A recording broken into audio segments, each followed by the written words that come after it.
राजस्थान के पहाड़ों के बीच बसा था एक भव्य और समृद्ध शहर, भानगढ़। विशाल पत्थरों से बना उसका किला दूर से ही बहुत शानदार दिखाई देता था। किले के बाहर बाजार में हमेशा चहल पहल रहती थी। व्यापारी अपनी दुकानें लगाए रहते, ऊंटों और बैलगाड़ियों से सामान आता जाता रहता था। किले के अंदर शाही महल था, जहां सैनिक पहरा देते थे। पूरा शहर सुरक्षित और खुशहाल था।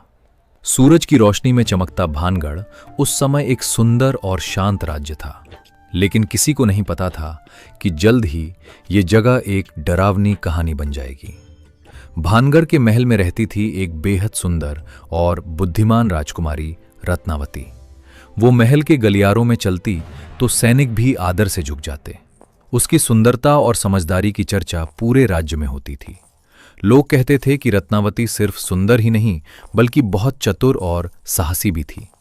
अक्सर वो महल की खिड़की से अपने शहर को देखती और अपने लोगों की खुशहाली के बारे में सोचती थी। उसी राज्य में एक खतरनाक तांत्रिक रहता था जिसका नाम सिंधिया था। वो काले जादू के लिए बदनाम था।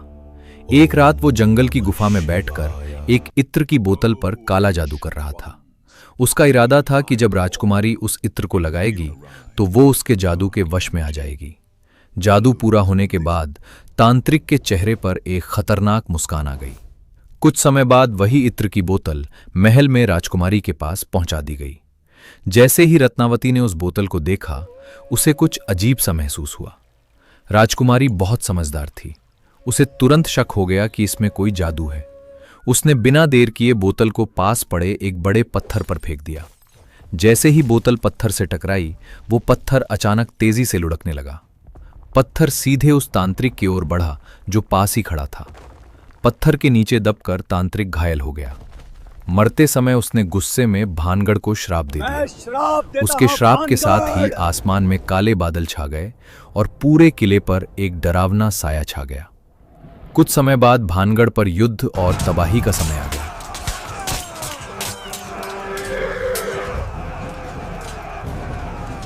लोग डरकर अपने घर छोड़कर भागने लगे।